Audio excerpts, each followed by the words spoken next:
اعوذ باللہ من الشیطان الرجیم بسم اللہ الرحمن الرحیم وَإِذَا مَسَّ الْإِنسَانَ ضُرٌّ دَعَا رَبَّهُ مُنِيبًا إِلَيْهِ ثُمَّ إِذَا خَوَّلَهُ نِعْمَةً مِّنْهُ نَسِيَ مَا كَانَ يَدْعُو إِلَيْهِ مِنْ قَبْلُ وَجَعَلَ لِلَّهِ أَندَادًا لِيُضِلَّ عَنْ سَبِيلِهِ قُلْ تَمَتَّعْ بِكُفْرِكَ قَلِيلًا إِنَّكَ مِنْ أَصْحَابِ النَّارِ وَإِذَا مَسَّ الْإِنسَانَ ضُرٌّ دَعَا رَبَّهُ مُنِيبًا إِلَيْهِ، اور جب پہنچتی ہے انسان کو کوئی تکلیف تو وہ دعا کرتا ہے اپنے رب سے اس کی طرف رجوع کرتے ہوئے.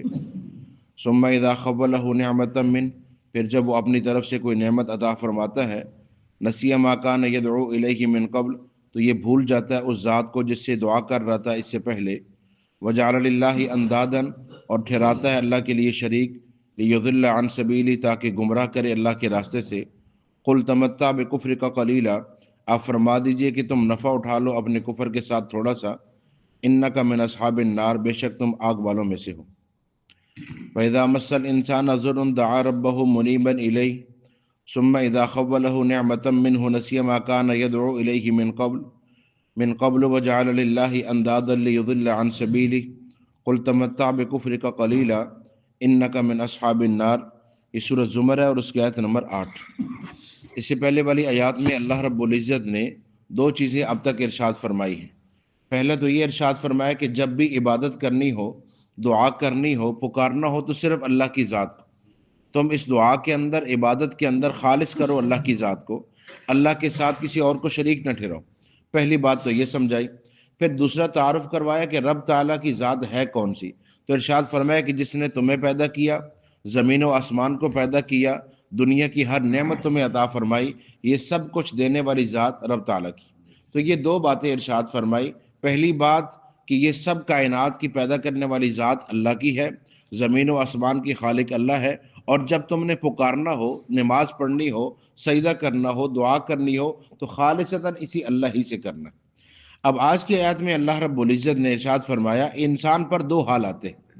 ایک حال یہ ہے کہ جب اسے کسی چیز کی ضرورت ہے، کسی تکلیف سے نجات چاہیے، اب یہ اللہ سے دعا کرتا ہے، پکارتا ہے، اور وہاں بہت زیادہ دعائیں مانگتا ہے. اور جب اللہ رب العزت اسے عطا کر دیتے ہیں تو یہ اللہ کو بھول جاتا ہے. یعنی اب اسے لگتا ہے کہ یہ صحت ہمیشہ اس کے پاس تھی، یہ مال ہمیشہ سے اس کے پاس تھا، یہ جو مانگ رہا تھا یہ ہمیشہ سے اس کے پاس ہے. اب یہ اللہ کی نافرمانی پہ اترتا ہے. فرمایا اب کچھ دیر نفع اٹھا لو، بالآخر تمہارا ٹھکانہ جہنم ہوگا. معلوم یہ ہوا کہ انسان جیسے تنگحالی میں، تکلیف میں، بیماری میں اللہ کو پکارتا ہے، تو جب اللہ تعالیٰ خوشحال کر دے، صحت مند کر دے، تب بھی اللہ ہی کو پکارے. اور یہ جو پکارنا ہوتا ہے یہ خالصتاً اللہ ہی کو. اور اگر آپ ان آیات کو سمجھنا چاہیں تو وہ واقعہ ذہن میں لائے جو بخاری اور مسلم میں عبداللہ بن عمر رضی اللہ تعالیٰ عنہما سے، کہ 3 لوگ ایک غار میں پھنس گئے تھے. اس غار کے اندر گئے نا بارش کی وجہ سے، تو جب اندر چلے گئے تو ایک بڑی چٹان آئی، اس نے غار کا دروازہ بند کر دیا. اب انہوں نے تینوں نے مل کر اپنا پورا زور لگا دیا، لیکن یہ نکل نہیں سکے، اسے ہٹا نہیں سکے. اب آپس میں کیا بات کی کہ اللہ کے سامنے واسطہ دینا ہے اپنے اس عمل کا جو تم نے خالصتاً اللہ کے لیے کیا تھا. اب تینوں نے اپنے ایک ایک عمل کا واسطہ دیا جو انہوں نے اللہ ہی کے لیے کیا تھا. اس میں ایک آدمی نے کسی مزدور کے پیسوں کی حفاظت کی تھی، دوسرے آدمی نے اپنے والدین کی خدمت کی تھی، اور تیسرے آدمی نے اپنے آپ کو گناہ سے بچا لیا تھا اور روک لیا تھا جبکہ وہ گناہ کر سکتا تھا. تو یہ 3 اعمال جو انہوں نے خالصتاً اللہ کے لیے کیے تھے. ایک بندہ کہہ رہا کہ اے اللہ اگر میں نے تیرے لیے اس مزدور کے پیسوں کو حفاظت کی تھی تو اے اللہ یہ چٹان ہٹ جائے، تو تھوڑا سا ہٹ گیا. دوسرے نے کہا کہ میں تیرے لیے اپنے والدین کی خدمت، تو اور ہٹ گیا. تیسرے نے کہا کہ میں گناہ پر قادر تھا اور پھر میں نے تیرے ڈر سے چھوڑ دیا، وہ پتھر ہٹ گیا، تینوں باہر آ گئے. ہمیں ایک بات سمجھ آ گئی کہ جو عمل خالصتاً اللہ کے لیے ہو اس کی اتنی پاور ہوتی ہے، اتنی طاقت ہوتی ہے کہ جہاں سے نکلنے کا کوئی راستہ نہ ہو، اس عمل کی برکت سے اللہ راستہ بنا دیتا ہے. اور دوسری بات جو سب سے اہم ہے وہ اپنے آپ سے سوال کرنے والی ہے. ہم بیٹھ کر سوچیں کیا میرے پاس کوئی ایسا عمل ہے کہ جو میں اللہ کے سامنے پیش کر سکوں کہ وہ خالصتاً اللہ کے لیے ہو؟ یہ ہم میں سے ہر ایک کو سوچنے کی ضرورت ہے اور اپنے آپ سے پوچھنے کی ضرورت ہے کہ ان 3 لوگوں پر جب مشکل آئی، آج ہم روتے ہیں نا کہ حالات بڑے تنگ ہیں، معاشی حالات بہت تنگ ہے، ملکی حالات بہت پریشان کن ہے، اس وقت ہمارے لیے یہ پریشانی وہ پریشانی، جتنی پریشانیوں کا ہم ذکر کر رہے ہیں تو ہم ایسی جگہ پہ بند ہو چکے ہیں کہ نکلنے کا راستہ نہیں ہے. تو کیا خیال ہے کوئی ایسا عمل ہے جو ہم سب مل کر اللہ کے سامنے پیش کر سکیں اور اللہ ہمارے حالات کو سیدھا کر دیں؟ جی کوئی ایسا ہے ہمارے پاس عمل؟ ایک بات.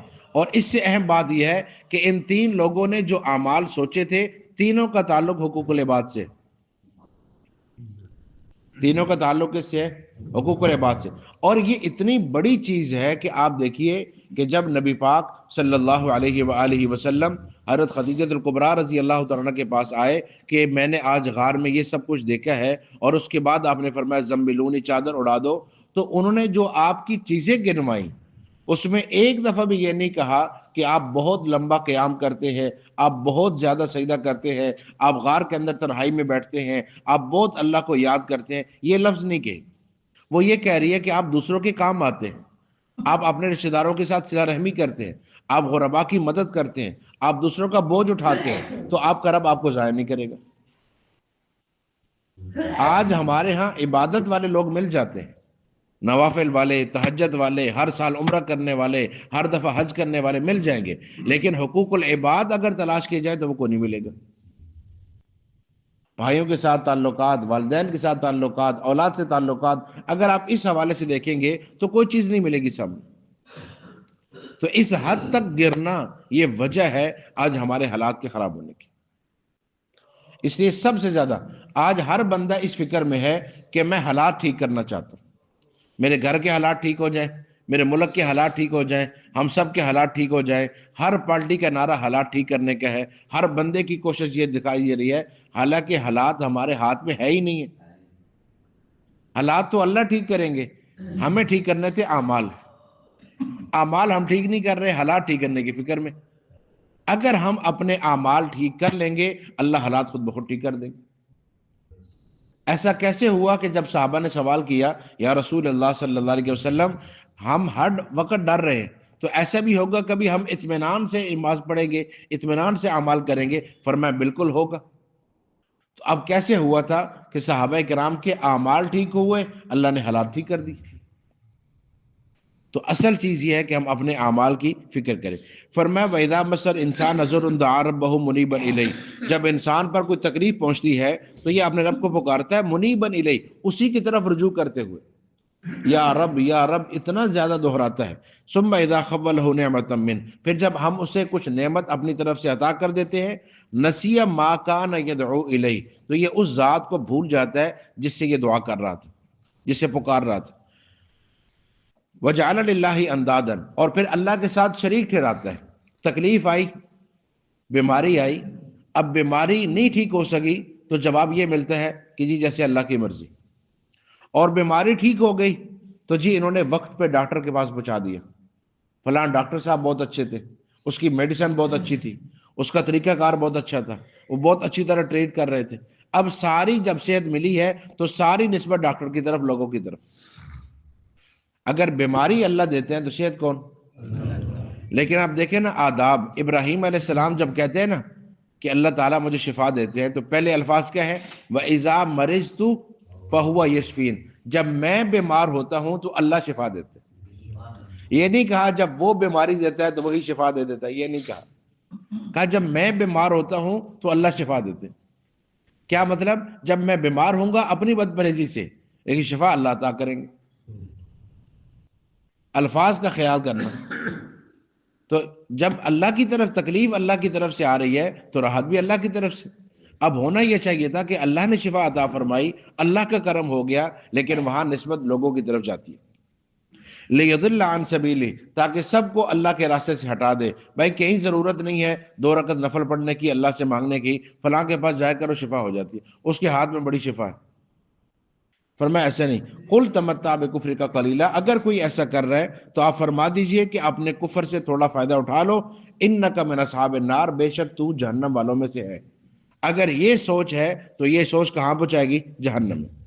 امن ہوا قانت آناء اللیل ساجدا وقائما، فرمایا وہ شخص جو تابعداری کرنے والا ہو رات کے حصوں میں، ساجدا وقائما، سجدہ کرتے ہوئے اور قیام کرتے ہوئے. یحذر الآخرہ، اور آخرت سے ڈرتے ہوئے، ویرجو رحمت ربی، اور اللہ کی رحمت کی امید کرتے ہوئے۔ تو ایک تو قیام، دوسرا سجدہ، تیسرا رات کا حصہ، اور چوتھا اللہ کے عذاب سے ڈر اور اللہ کی رحمت کی امید۔ یہ 5 چیزیں ارشاد فرمائی ہے ایک بندے کے لیے جو تابعدار ہے اور اللہ کے لیے تابعداری کرنے والا ہے۔ یہ 5 کام کرنے، یعنی رات ہو، رات میں قیام ہو، سجدہ ہو، اللہ کے عذاب کا ڈر ہو، اللہ کی رحمت کی امید ہو۔ ہم میں سے ہر آدمی، آپ جس سے بھی سوال کریں گے کہ کیا خیال ہے کہ اللہ معاف کر دے، تو ہم کیا کہتے ہیں؟ جی۔ اگر یہ پوچھا جائے کہ آپ کو جنت مل جائے تو ہم کیا کہتے ہیں؟ مل جائے، اللہ تعالیٰ عطا فرما دے۔ اگر صحت، مال، کچھ بھی، ہر بندہ یہ چاہ رہا ہے کہ یہ سب کچھ ہو جائے میرے ساتھ، دنیا اچھی ہو جائے، آخرت اچھی ہو جائے، قبر اچھی ہو جائے، جنت مل جائے۔ ہم میں سے ہر آدمی یہ چاہتا ہے، اور اچھی بات ہے، امید اللہ سے رکھنی چاہیے۔ لیکن اگر یہ کہا جائے کہ اس کام کے حصول کے لیے آپ کو یہ سب کچھ کرنا پڑے گا، اس میں پہلی بات رات کا قیام۔ اب دیکھیں نا، اتنی لمبی رات کہ جو ڈاکٹر کہہ رہے تھے کہ آپ کو 7 گھنٹے کی نیند چاہیے، تو وہ رات مل رہی ہے 7 گھنٹے یا نہیں؟ اس کے بعد بھی 3 گھنٹے ہیں، تو اگر تہجد پڑھنا ہو تو پڑھ سکتا ہے بندہ یا نہیں؟ لیکن بستر میں رہے گا، کروٹیں بدلے گا، نیند پوری ہو چکی ہے لیکن اٹھنا نہیں ہو رہا۔ یہ وہ رکعات تھی جو قبر میں روشنی کا باعث ہے، جو اللہ نے اپنے نبی پہ فرض کر دی تھی، اس لیے تاکہ سارا دن آپ لوگوں میں ہے تو آپ رات میرے سامنے بھی قیام فرمائیں۔ اتنی بڑی عبادت، لیکن وہ ہماری اس لیے رہ رہی ہے کہ میری آنکھ نہیں کھول رہی۔ اگر ابھی ہم یہ کوشش کر لیں انشاءاللہ، تو آگے رمضان آ رہا ہے، اللہ تعالیٰ اور توفیق دے دیں گے انشاءاللہ، کہ اس وقت تو ہم اٹھ جائیں گے، اللہ تعالیٰ عبادت کی توفیق دے دیں گے۔ تو کوشش فرمائیں، یہ رات ایسے گزارتے ہیں، یحذر الآخرہ، آخرت کا ڈر ہوتا ہے، ویرجو رحمت ربی، اور اللہ کی رحمت کی امید۔ ایک صحابی کا آخری وقت ہے، نبی پاک صلی اللہ علیہ وسلم ان کے سر پہ کھڑے ہیں، اور آپ نے پوچھا کیا محسوس کر رہے ہو؟ عرض کی یا رسول اللہ صلی اللہ علیہ وسلم، اللہ کی رحمت کی امید بھی ہے اور اپنے گناہوں کا ڈر بھی۔ آپ نے فرمایا اس وقت جس بندے پر یہ دونوں چیزیں جمع ہو جائیں تو اللہ وہ عطا کر دیتے ہیں جس کی امید ہوتی ہے، اور اللہ اس سے بچا لیتے ہیں جس سے وہ ڈر رہا ہوتا ہے۔ تو یہ کیفیت اپنے اوپر ہمیشہ طاری رکھنا، اعمال پہ انسان کو مطمئن نہیں ہو جانا کہ میں نے بڑے اعمال کر لیے۔ نبی پاک صلی اللہ علیہ وآلہ وسلم کا ایک سجدہ ساری امت کے سارے اعمال سے افضل ہے، لیکن پھر آپ کہتے ہیں ما عبدنا کا حق کا عبادت، اللہ تیری عبادت کا حق ادا نہیں ہوا۔ اگر وہ یہ فرما رہے کہ عبادت کا حق ادا نہیں ہوا تو میرے اور آپ کی عبادت کیا ہوئی؟ اس لیے یہ جملہ نہیں کہنا، ہمیشہ ڈرتے بھی رہنا ہے اور ہمیشہ کرتے بھی رہنا ہے۔ فرمایا قل هل يستوي الذين يعلمون والذين لا يعلمون، جاننے والے اور نہ جاننے والے برابر نہیں ہو سکتے۔ اب جاننے والا کون ہے؟